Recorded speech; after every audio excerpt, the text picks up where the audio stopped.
I'm always a day behind. It's the 11th of March. We're in Ottawa. I'm here today with Karen Hill, who was the creator of the CASW Oral History Project 1983-84.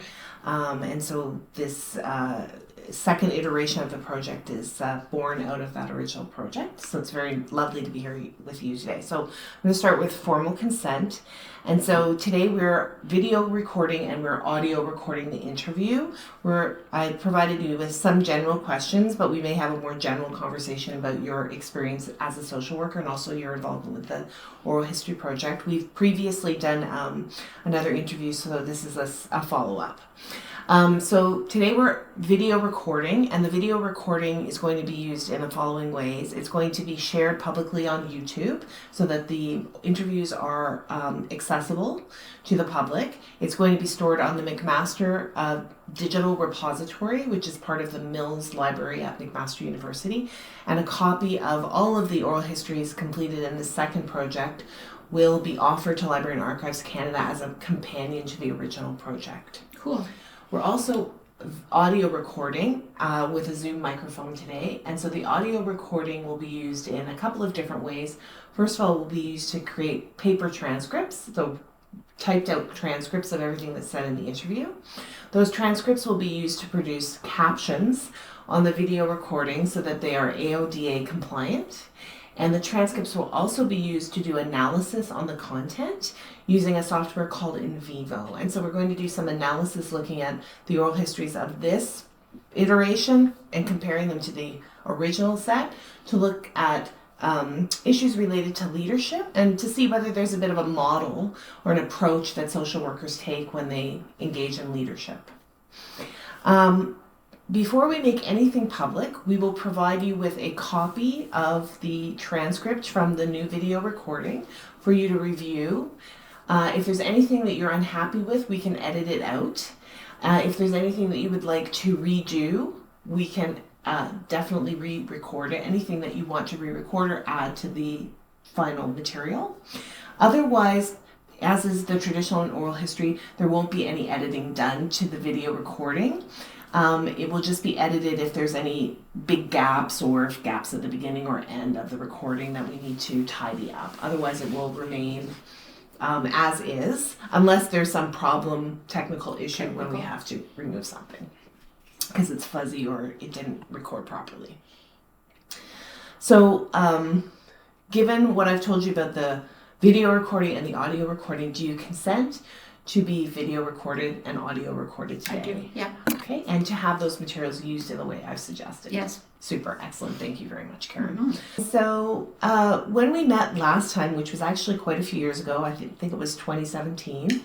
That's right. Yes, we had a long conversation over a couple of days about the Oral History Project. And so rather than reiterate that discussion, what might be useful is to focus a little bit more on your social work practice, and particularly thinking about your social work practice at Social Development Canada and then the transitions from there to other areas of practice, your work in relationship to the Constitution, and your 20 years service in the public service of Canada. What we might do is we might go back to my work at the Canadian Council on Social Development. Super. I went from there into the public service, and that will help me keep track in my mind. Super. Chronologically. Super. So we talked some about my work at the Canadian Council on Social Development, from which came the Oral History Project. I did a couple of other things while I was at CCSD. One is my work on the Constitution, what became the Constitution of Canada. This would have been 1979, 1980, I think. Just by way of background, Canada didn't have its own constitution. The country was an offshoot of the British government. We operated under what was called the British North America Act. That was Canada's constitution. For reasons I don't know, I don't remember, Canada, the politicians decided Canada should have its own constitution, and as part of a CCSD at that time was, I would say, a preeminent non-government organization. CCSD was asked to participate in being involved in this development. And a couple things happened. We wrote articles, myself and a fellow named Jeff Norquay. We wrote articles about the Canadian Constitution and all that sort of thing. I became involved as a volunteer at the same time, but also it was also part of my paid work. CCSD had a view that the Constitution was too important to be left to politicians, and that the citizens of Canada, the residents of Canada, Canadians, had something to say about shaping this document, because it was clear that a constitution would, more than shape, would form a context for the future of the country. So my task was to promote the inclusion of citizens in the development of the Constitution. Well, that fit right in with me and my personality. I've always been about inclusion, about the public involvement in policy. Traveling across the country, making speeches about the importance of citizen involvement. Part of the project was meeting with people locally. At that time, Marion Dewar was the mayor. She pulled together a group of about 6 of us to see what we could do to spread the word across the country about the importance of inclusion. And Marion organized a bagel breakfast every Monday morning in her boardroom at the City Hall, which was then on Sussex Drive. And we'd eat bagels and talk about how we were going to work in our respective spheres to spread the word. I think the other thing that I remember about that is I was invited to give a speech to a women's gathering in Ottawa, which was going to be held on Valentine's Day. And I don't remember whether it was 1980 or 1981. Anyway, so this gathering was going to happen in Ottawa. And there were going to be 4,000 or 5,000 women there. And I was a little nervous about speaking to a group of that size, but I did what I had learned to do, which was to type out my speech and time it and make sure that I was using language that was accessible to the broadest audience possible. And they kept cutting my time. I had 15 minutes, and then I had 14 minutes. Finally, I ended up with 11, and I spoke fast, and I don't know whether it made any impact on anybody, but I guess why I'm telling you this is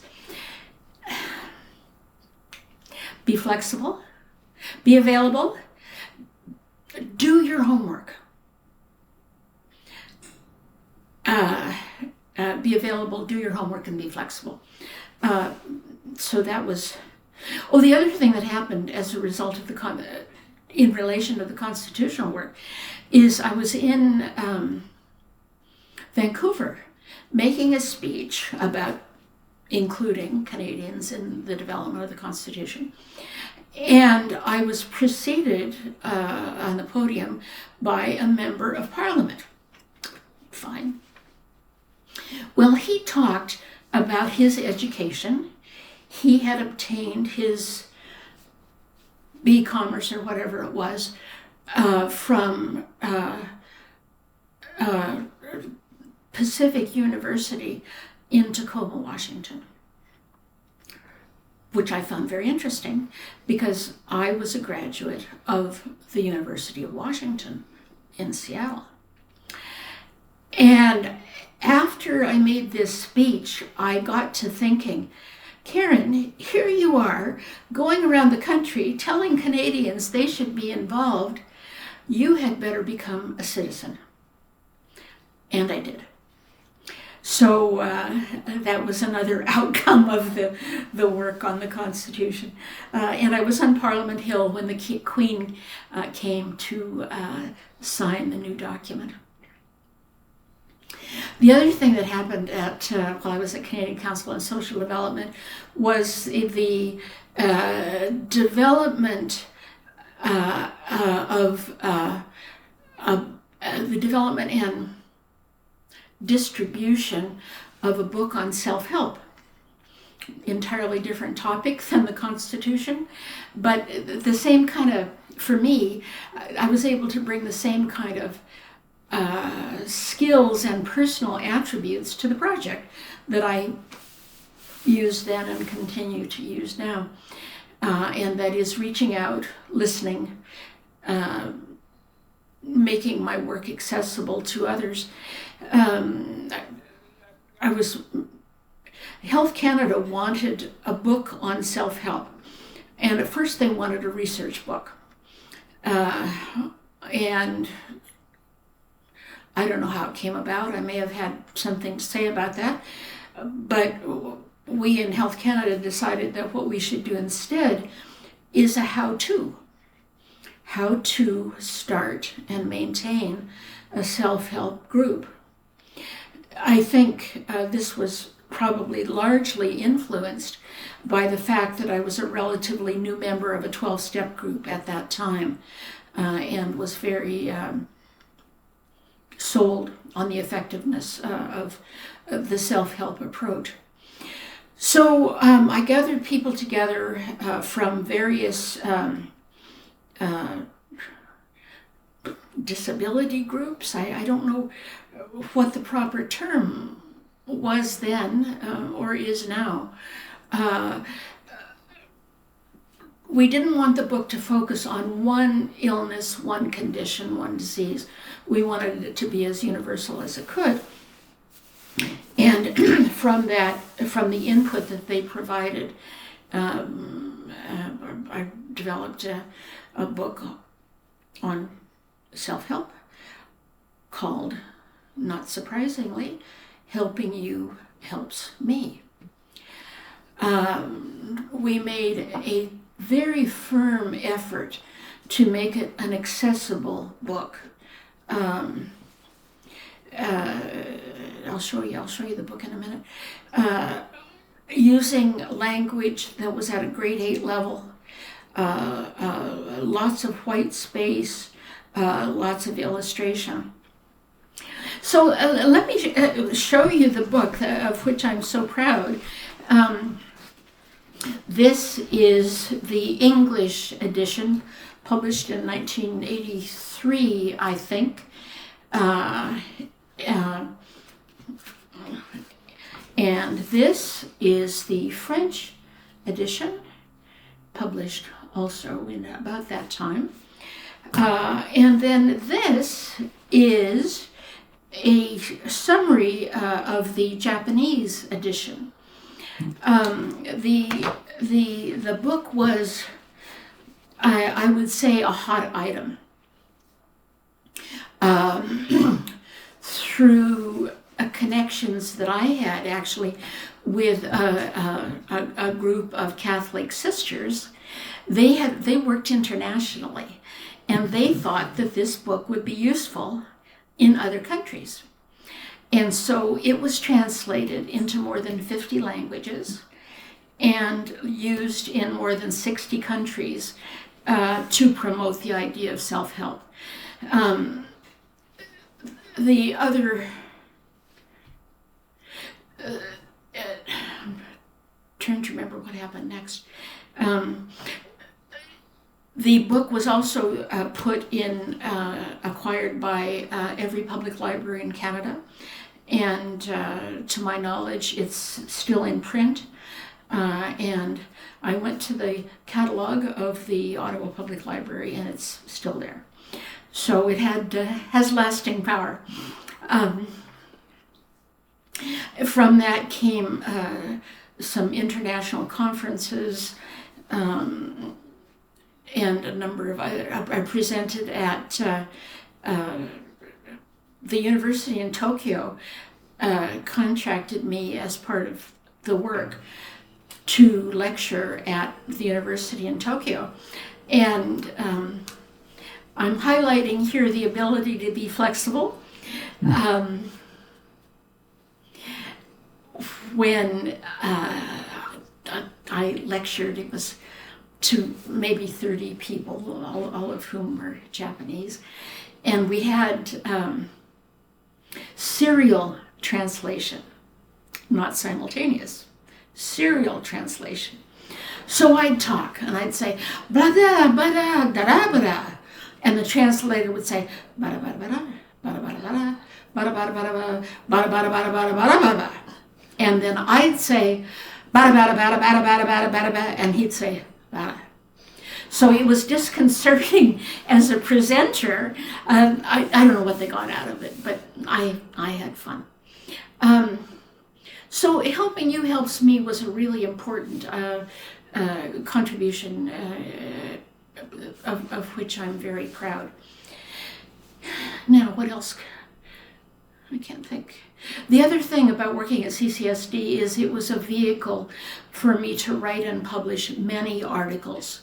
The magazine, I think it was called Perception, had a great circulation in the social policy world across the country, and really helped me hone my writing skills. Then there was a break. Some personal stuff happened, and I took about a year off, and started looking for a job because I needed a job. And at that time, the federal government was initiating a new tax program, which later became the goods and services tax.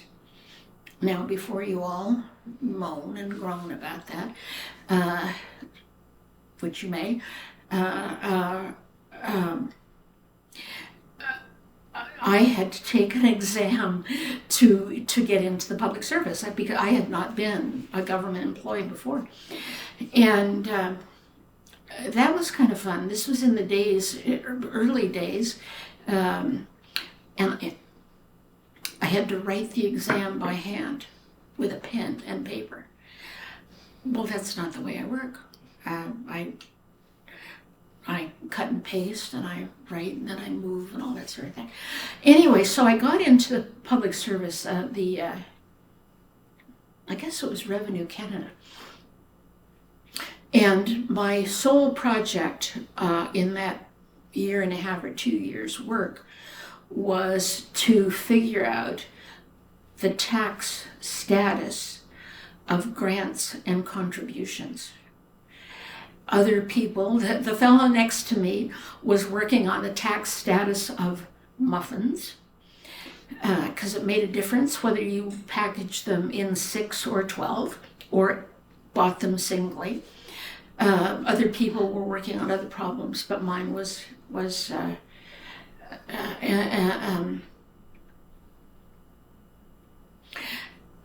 and I was chosen to do that particular piece because I had the ability to think big and to think abstract, and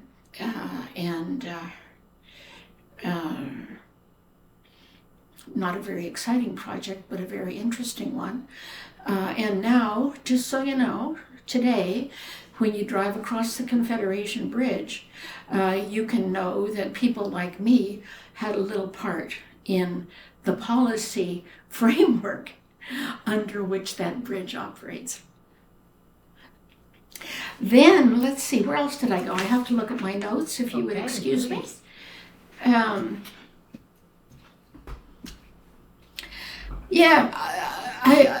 The work that I did through 20 years in the public service was almost all in the area of strategic policy. And by that, that is defined as big picture thinking, what should come next, what'll be the impact if we do this or that. I've never worked in administrative policy, which in the case of my early example would be the tax status of muffins. People have to do that, and I'm glad. It's not what I can do. So I went to the Department of Indian Affairs and worked on the taxation of what were then called Indians. I later was recruited to, I don't remember what department, welfare, I don't remember. Anyway, that project was the future of the retirement income system given an aging population. So this was 1992, and we knew then that the baby boom was going to get old. And here we are, me, among millions of others. And we knew that the retirement income system didn't work because it was too bitsy. There were some people had private pensions, some people had Canada Pension Plan, some people had nothing, and thus the old age security system was developed.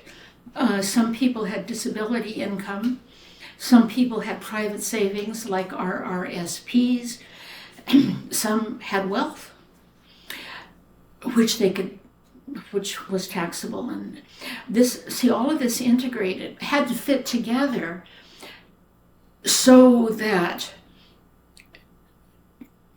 two things: people could have an adequate income. That was the policy goal, and it had to be efficient, and that's a government. Quite reasonably, a system has to work efficiently so that money isn't wasted, so that the taxpayers get the best for their buck, and that sort of thing. And I was recruited to help on that project, which I certainly enjoyed many aspects of. And Karen, that would have been during the Mulroney era?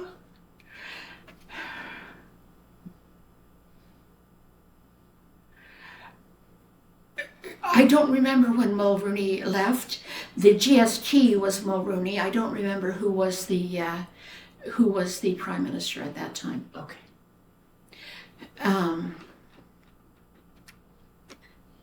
At the same time, what was happening in the United States was that the Social Security system, which was a major income system at that time for old people, was being looked at as well. So these kinds of things were happening internationally. I moved then to another department. I was always recruited because of I didn't apply for jobs after the first one.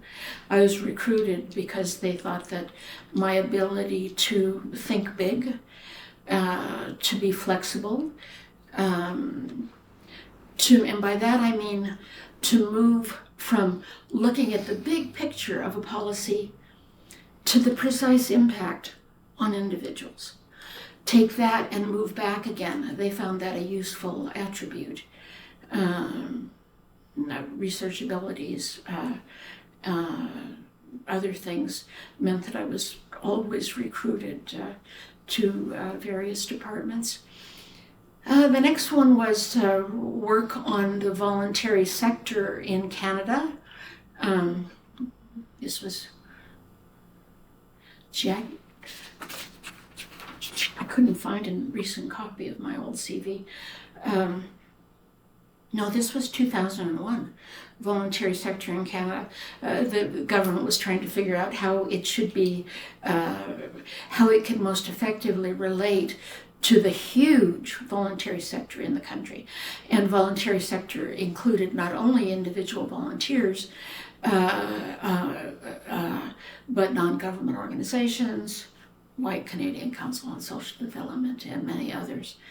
From that, I was given a fellowship to do some independent work on that topic. What else?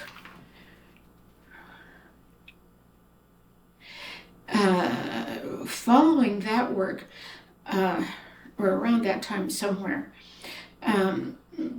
the SARS epidemic began, and that caught Canada flat-footed.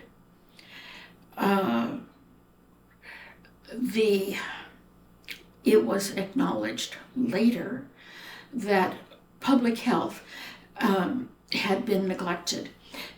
And what I mean by public health is two things. One is the publicly funded healthcare system. The second is the work of the individuals and the community to keep themselves healthy. So public health in that second definition had long been neglected. Canada had a good record with eradicating measles.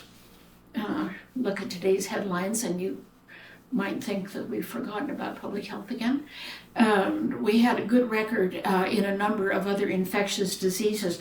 Canada had done well in things like water safety, food safety, a number of other things. SARS caught us flat-footed. I was seconded to, at that time, to the Canadian Public Health Association, another NGO which had more of the, I don't know what to say, the public health system focus, and worked with them to help establish a new department in the federal government, which became the Public Health Agency of Canada. And it was first run by the then president of CPHA, Dr. David Butler Jones, who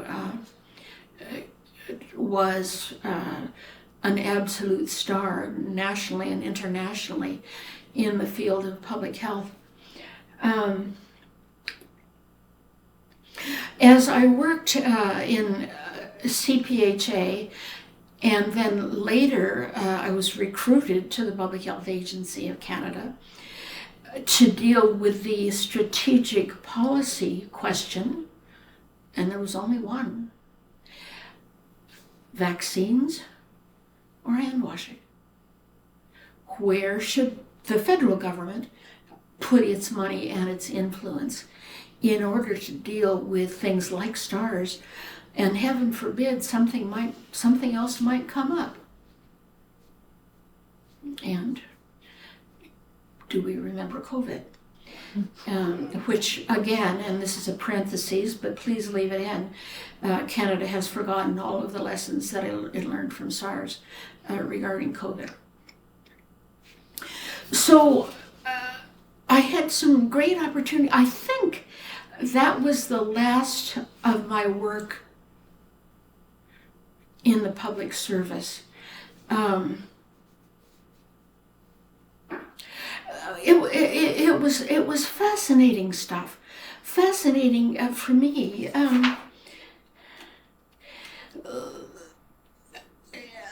And I would say that my work in the public service particularly allowed me to use my abilities, my skills, my learnings, my education, but also my way of being, because there were places at the time, and maybe there still are, where there is room for big picture thinking, where there's room for flexibility, where there's room for asking questions, doing things differently. I'm ever so grateful for the 20 years or so that I spent in the public service. At the same time, during those years, I was involved in a number of volunteer activities at the local level here in Ottawa.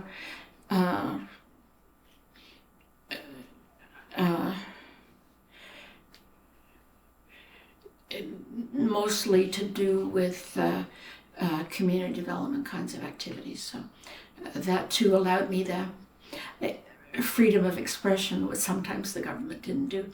One of the things that I regret about my work in the public service is that I couldn't write. When I was at Canadian Council on Social Development, I've written dozens of articles, and public service couldn't write. Darn. And why is that, Karen? It wasn't working at the strategic policy level. There were political questions, and it was inappropriate for a public servant to write about political questions. So I didn't, nor did I do. Did I do public speaking? Your belt during that time, you would have had Pierre Trudeau at the end of his time. You would have had, let me look here, I just looked it up for my own amusement. Mm-hmm. So Pierre in his second term, because that was the constitutional year, mm-hmm. You would have had Joe Clark. You would have had John Turner. You would have had, geez, yeah, a lot of prime ministers of this era. You would have had Brian Mulroney. You would have had Kim Campbell. You would have had Jean Chrétien. You would have had Paul Martin at the very end. So I'm just curious if you noticed, as a public service worker working on policy, differences when different people were in power. Mm-hmm. Talk about that. What did you notice? Like, would you have noticed shifts in ideology or focus? Like, forget all that stuff. We got a new leader, because you have a lot of leaders in a short period of time. The problem with that is that I can't remember who was prime minister when.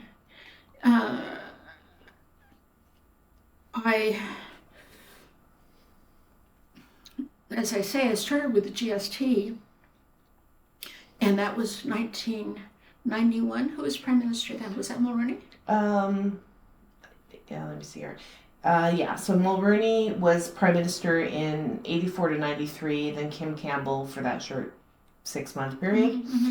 Then Jean Chrétien from 93 to 2003, mm-hmm. and then Paul Martin at the very end, 2006. Mm-hmm. And you would have probably had some awareness of the Trudeau before that, in that the constitutional. Because I always think about the fact that the project, like the Oral History Project, happened in 1983, and the Constitution was signed in 1982. Mm-hmm. And so there was a lot of focus on Canadian identity.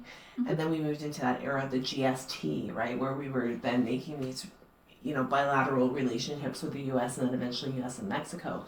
And how there was this focus on, like, the argument often about so the Constitution was about making, a national identity for Canada. Mm-hmm. And then the fear of the GST was that we were getting in bed with an elephant and we would lose our sense of national identity. So again, those were sort of things that people were talking about at that era. Really? See, when I look at the paperwork, but I was little. Yeah. I was 11 when the Constitution.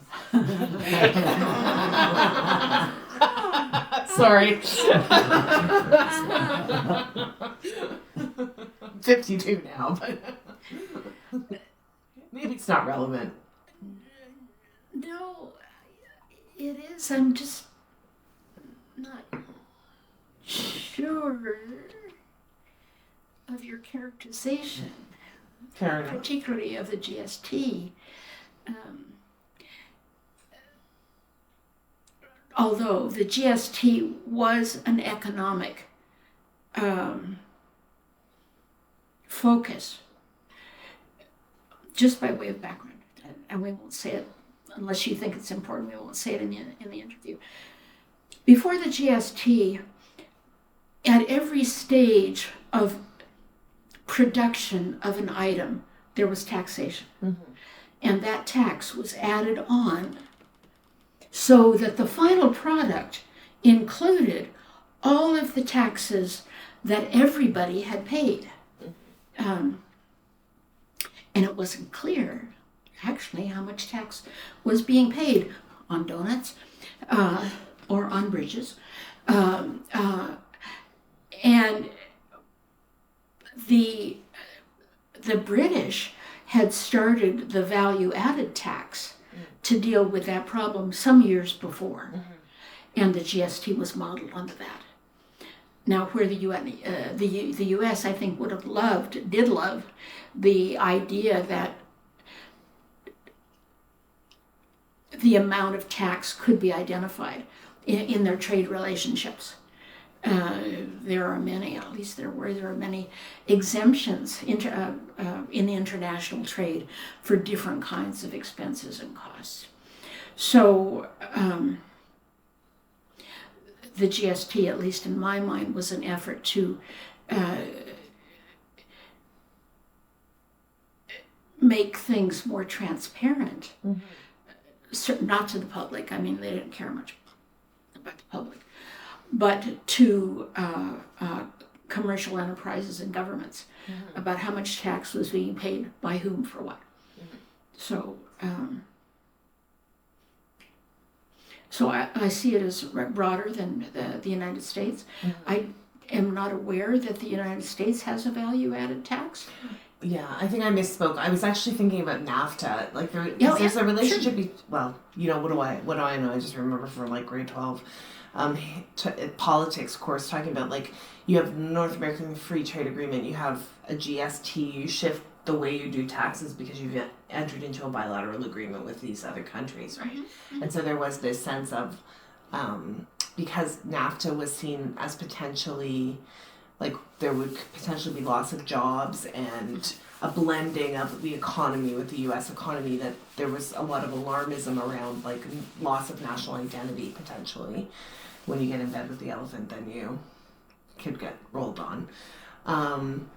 And so like just that there were a lot of conversations about national identity at that time. We had the Quebec referendum. We had the constitutional stuff. We had the North America's Free Trade Agreement. We had the GST sort of all in that era from the early 80s to late 80s. Right. So interesting observation. Yeah. Perhaps it doesn't matter. No, it does, and it's a broader context than I have used. So thank you for that. Yeah. And also, like it's when you look retrospectively at things, you see them perhaps in a different way than you experience them in your day-to-day life. Right? And I have to say, I don't think about these things anymore. Very much. So, Fair enough. So you retired in 2004? I think so. Okay. Yeah, something like that. So are we rolling again? I see the red light going. Yeah. Okay. We're rolling. All right. So what should we talk about now, Karen? I just, if I can, I want to finish up on my my work as a volunteer. In our 2017 interview, I talked about the projects that I had either helped start or been involved in, and let's see, what was it? Starting the Centertown Laundry Co-op, which, as I mentioned, was the first of its kind, at least in North America, as far as we know. That we started that with another church and a community health center. and I told the stories there of the impact that it had on a few people. I want to note that from 1997. How many years is that? A long time. It still exists. It's still going.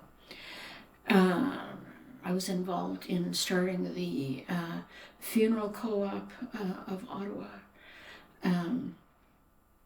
helping them develop values statement, mission statement, all that abstract stuff that underlies the operation of an organization, but is often not articulated. So that when something bad happens or some terrible question comes up, you don't have anything to go back to. Sort of first principles. And it is still going and going well. There was another one. Can't think of what it was. Catering. Oh, I was going to get to the catering. Yeah. And the most recent, and I do have to say probably the last volunteer activity that I've been involved in was helping start a catering business, a for-profit catering business by and for Syrian refugees.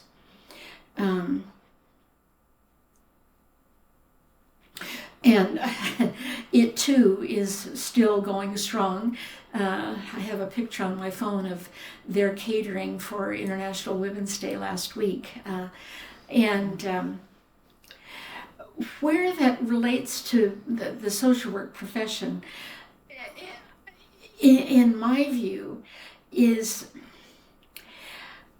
there was a need, and a bunch of people came into the need was thousands of Syrian refugees coming into Canada, hundreds coming into Ottawa.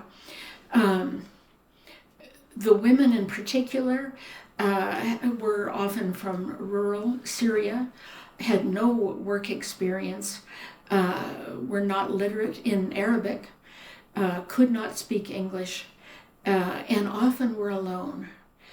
Sometimes with their kids, but rarely with other family members, including their husbands had been killed. And these women were isolated. They didn't know each other. They didn't know anybody. So another Syrian refugee that I met through yet another volunteer activity, she and I came up with the idea of a catering service that would have three goals.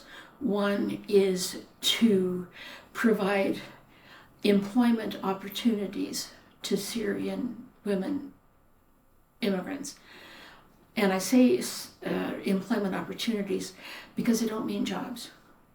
If they could work 5 or 6 hours a week, they'd have more money than they could get on Ontario. They could keep that money in addition to the Ontario Works. So provide employment opportunities to provide, to orient Canadians to Syrian food, because we catered only, and still cater only Syrian food. We don't. Sometimes people will call and they say, "We want some ribs." No. Muslim people don't barbecue ribs. So Syrian food. But the third, and perhaps the most important, was to build community among these women. As I say, the business still continues. I retired a year ago. I was the business manager. I was a volunteer. I was not paid for the work that I did. Ida, who was and is the food manager and now the owner of the business, was paid, as was fair. That business, well, this is me being not knowing my limits. I have no business experience, none, zip, zero, nothing, but I learned. Ida wanted a for-profit business. She was not comfortable with the idea of being a registered charity. She was not comfortable with the idea of being a non-government organization. She wanted a real business. And so we incorporated as a for-profit limited business with me as the sole owner. And what we did there is, I guess I mentored Ida and the women in how things should be done in Canada. We do have a system that is based in the rule of law. Pardon me for getting all abstract here. But in theory, anyway, the same laws apply to everybody. The same rules apply to everybody. There are reasons why laws and regulations are in practice. I mentioned food safety earlier. And there are reasons why Canada is a good country. And part of that is because of the way we do things. We paid our women, still do, they were and are legal employees. We give them T4s. We pay their employment insurance and Canada pension. We never paid them under the table, as so often happens in small business. We've tried by example, excuse me, to show them how Canada has become and continues to be a good country.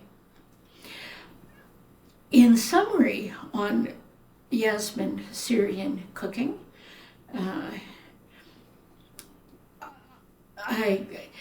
the story that I remember so fondly is an example, excuse me, of how the women benefited besides we paid the minimum wage too. We did not take advantage of them. Is hearing the women, the team, singing in the kitchen. They became friends. They celebrated the opportunities that they had to meet others, to be who they were. You know, they didn't have to cook ribs. I would say also that they celebrated being free to be women, which is not always possible in Muslim cultures. We have not hired any men at all in the business. So the fact of them singing, to me, is just such a sterling outcome of community development work, of research, of doing the homework, you know, me learning how to operate a business, of the policy work, getting the legal paperwork settled. That is the joy of what can come out of what I consider social work done well. I think that's all I want to say about the volunteer stuff. Okay. So when we were first getting organized this morning, you were talking a little bit about the fact that you had a lot of jobs over the course of your career, and you had a lot of project-based work that you did. So you had one project, then you went to another project, then you went to another project. I'm wondering if you could say a little bit about that experience of working in a lot of different contexts on a lot of different things in your career, and what you think it added to your capacity as a social worker.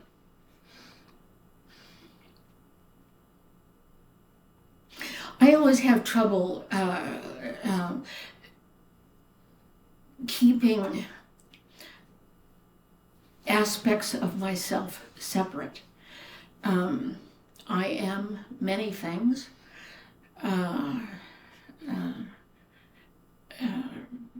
A social worker, a great grandmother, a volunteer. I am many things. And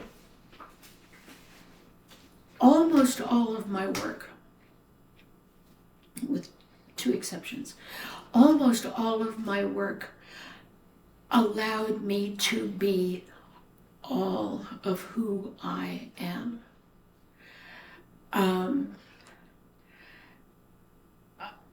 I don't deal well with structure, frameworks, rules, strictures. Give me a little room and heaven knows what's possible. Now, social work provided the initial, my initial university education, provided the framework where I could bring my very difficult childhood and the outcomes of it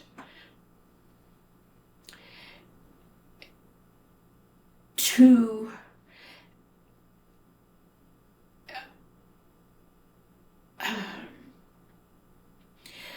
a purpose that was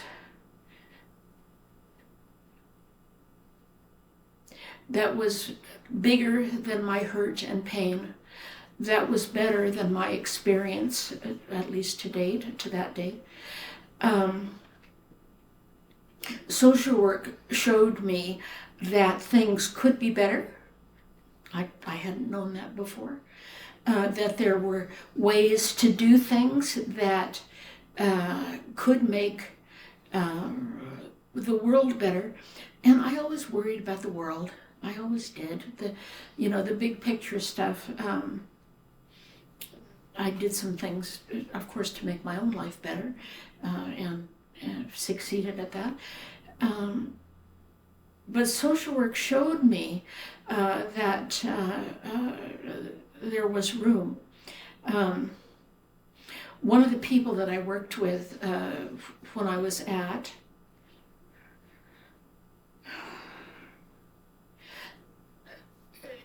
I was a secretary at a mental health clinic in Seattle, and I was, 25, 26 or something like that. And this woman, Virginia Sparling, was an international vice president of the YWCA. And I thought that was pretty cool. I didn't know about international organizations. And I didn't know that people I knew could make a difference in a positive sense.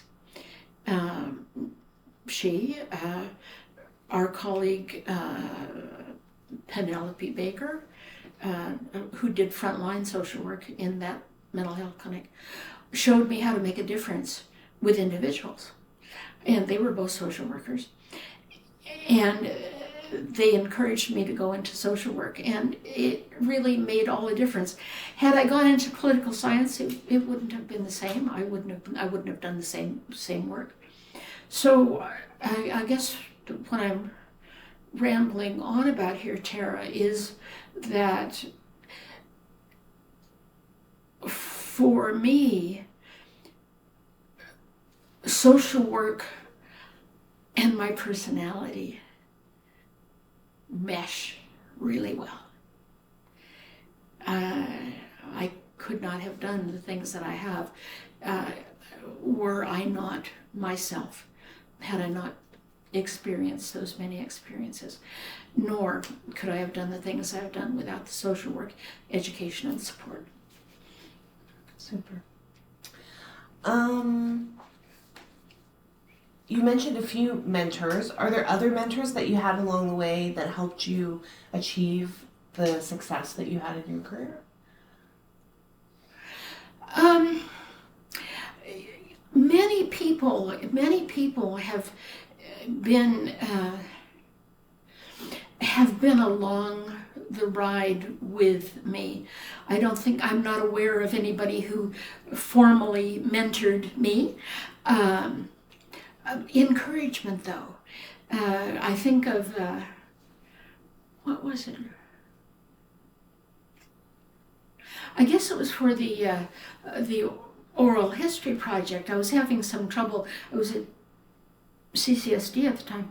I was having some trouble getting the money together for that, and going through all the formal channels and all that sort of stuff. And I believe I said this in the earlier interview, Tara, that a woman who I knew from the Futures Society named Gail, and her friend Kathy Stars gave me $500 to get going, to get started. It wasn't going to buy the equipment. It certainly wasn't going to pay my salary for here. But it was just that kind of help, that little boost along the way. Certainly Jack Griffin in the History of Psychiatry Project, when I first came to Canada, showed me how making connections and doing good research could make things happen. Let me just think back over the years and look at my notes.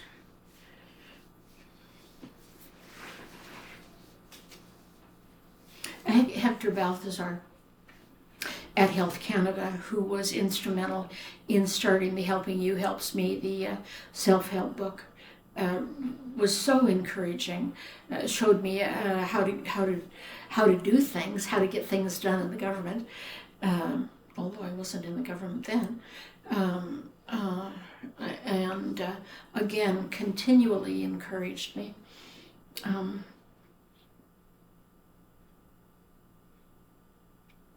There are many others, but those are all I can think of at the moment. Super. And were there any people that you mentored along the way that you want to mention?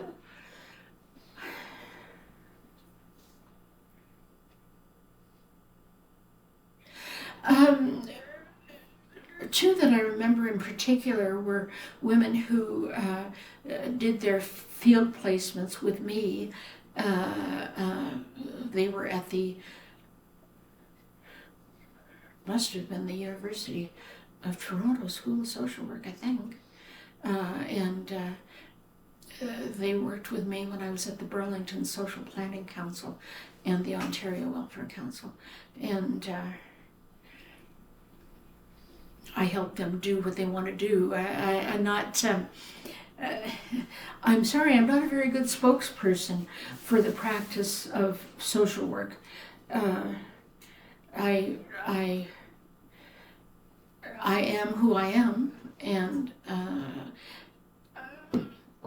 I have lots of experience in different kinds of activities. I can be encouraging to people to do what they want to do, and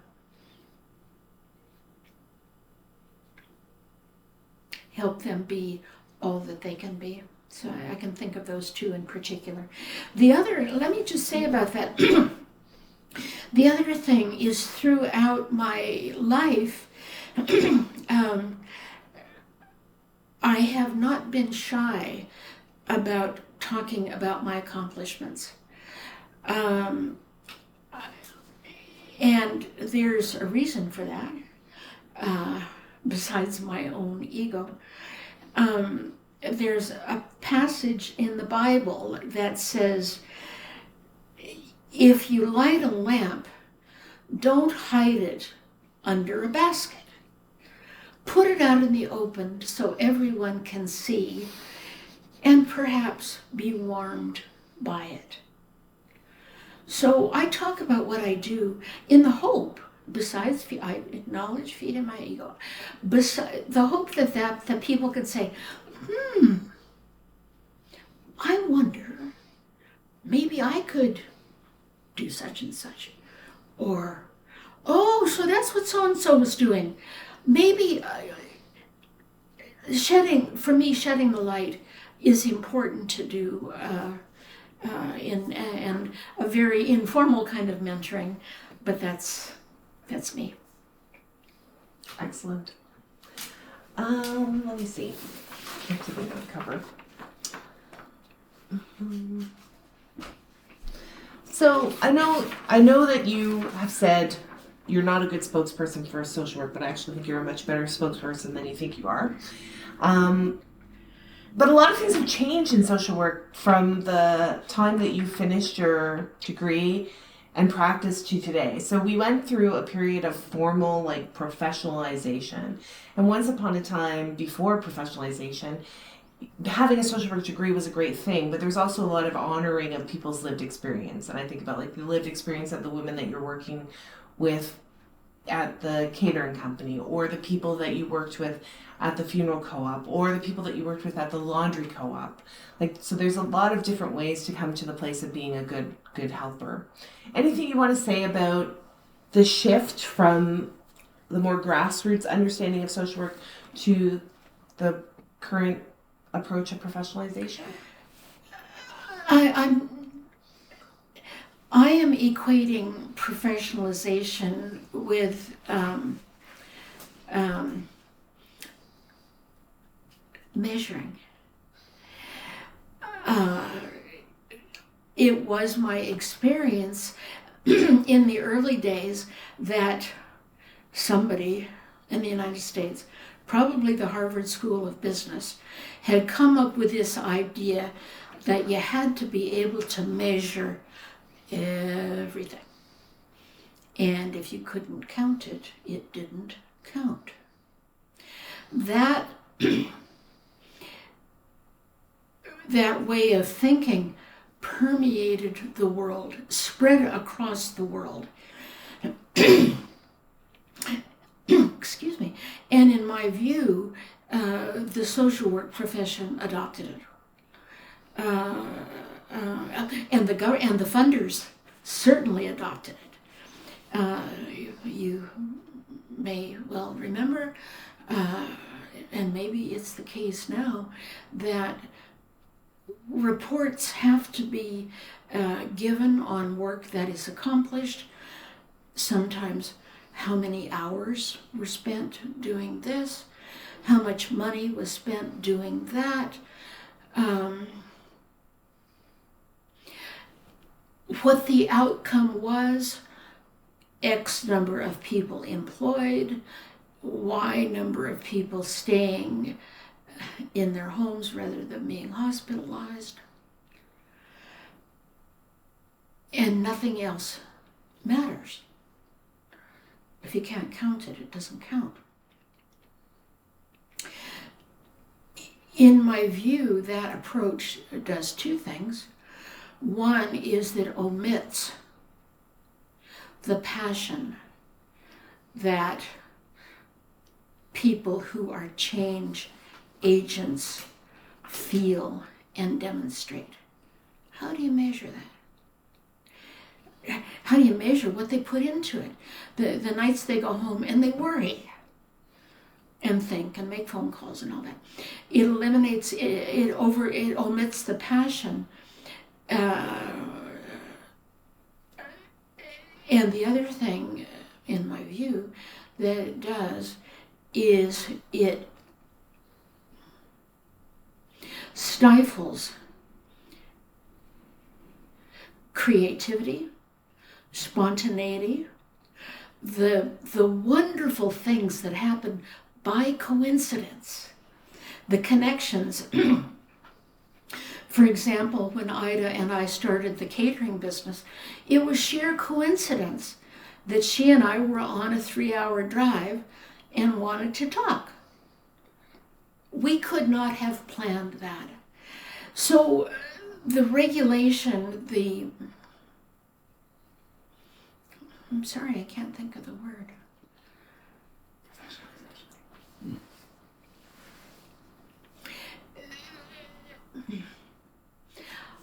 The stricter, the tightness of the frameworks in which social work operates today, I think, comes at a loss to the community and probably to practitioners. Thanks.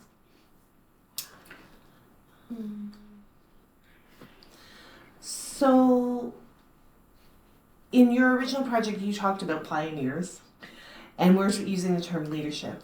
A generous definition of leadership, not just the manager. Could be the manager, but not just the manager.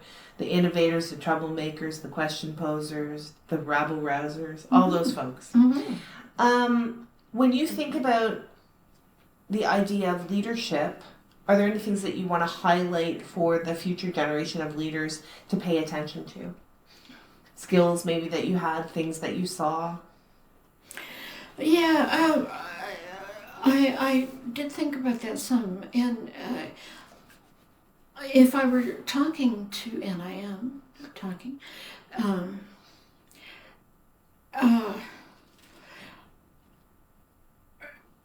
know the social and political context in which you're existing. The fact that I started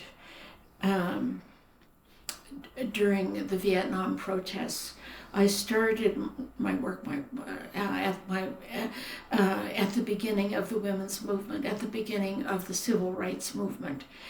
That made a difference to who I am and to what I thought was possible. It's different now. Know what's going on. Secondly, know yourself.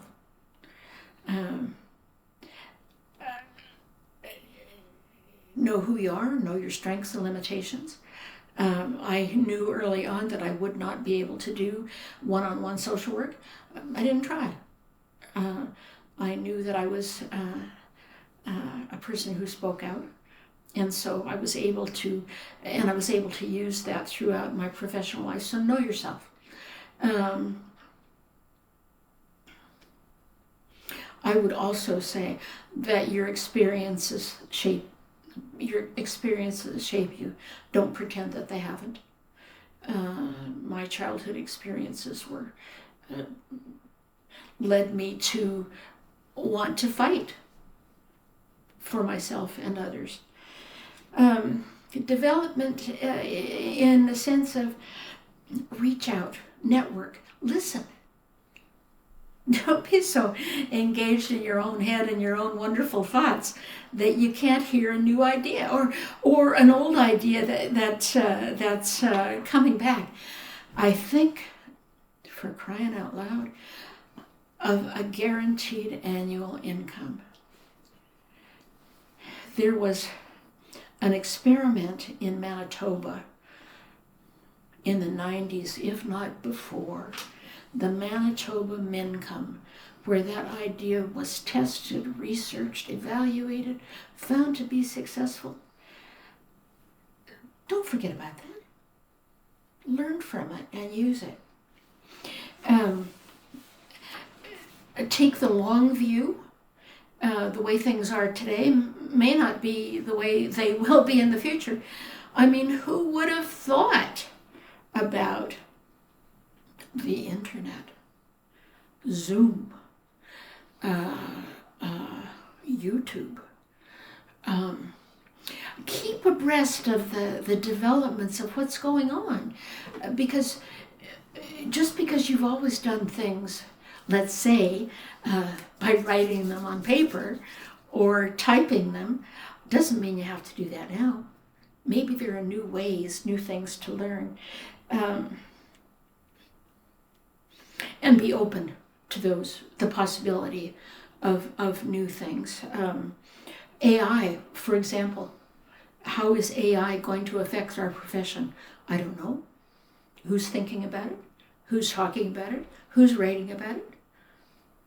it'll probably have an impact. Find and develop personal support. Social change, and I think social work is too hard to do alone.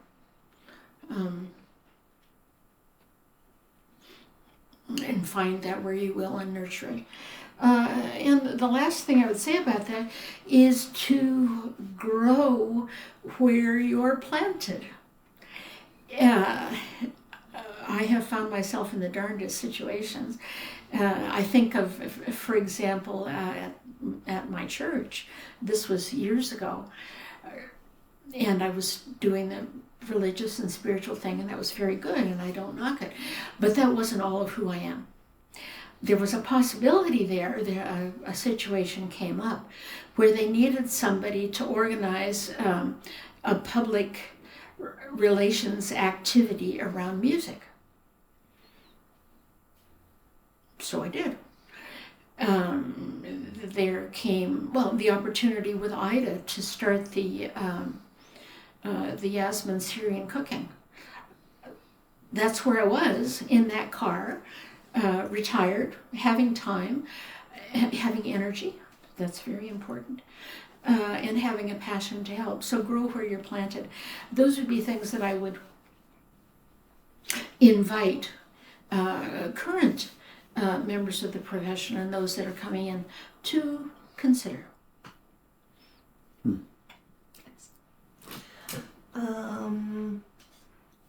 So I think the last question we had right here was about work that you feel maybe you left undone. Mm-hmm. Is there some work that you feel that you left undone or was left undone in your era of practice? And would you like to see someone pick up the mantle and move forward with that? There's an answer, a specific answer, and a general answer. Specifically around the Oral History Project, I just so applaud and admire what you in particular and others have done to carry this project, the Oral History Project, forward. It's marvelous work and has taken a lot of your attention and time and passion and energy, and it's wonderful. It's just wonderful.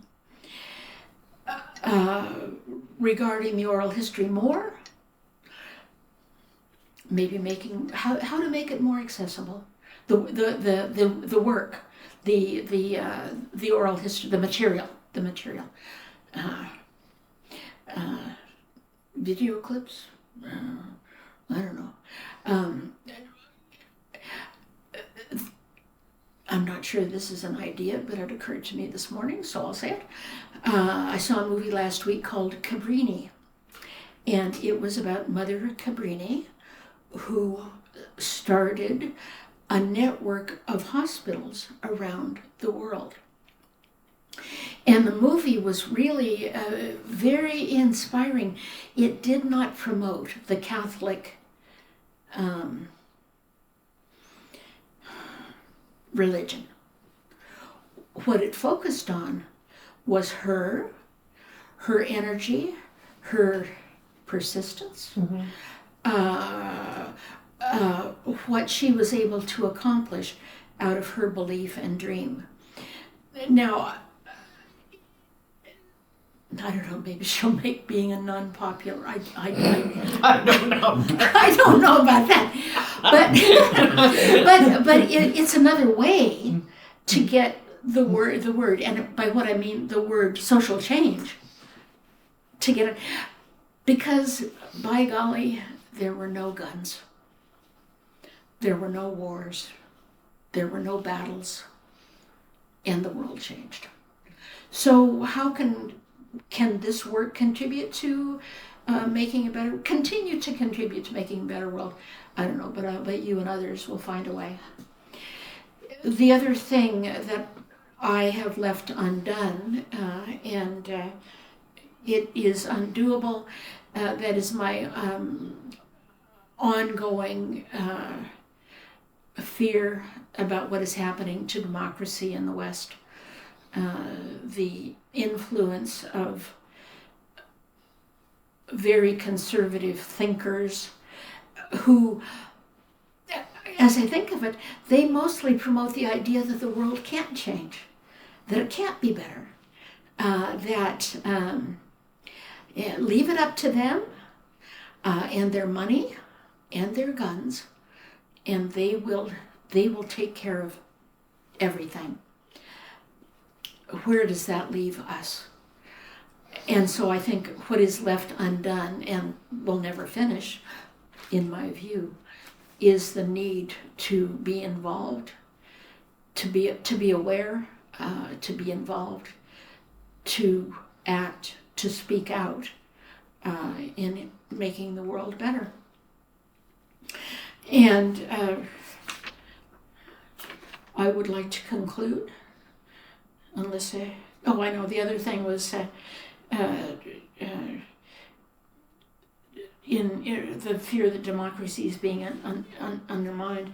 It blocks inclusion, equity, and fairness, and keeping the social in broad policy. I want to conclude with one of my favorite sayings, and it's for me, it's words to live by a woman named Helen Keller, whom you may know of. She was blind, deaf, and unable to speak. 1910 maybe, something like a long time ago. And she is quoted as saying the following: "I cannot do everything, but I can do something. I must not fail to do the something that I can do."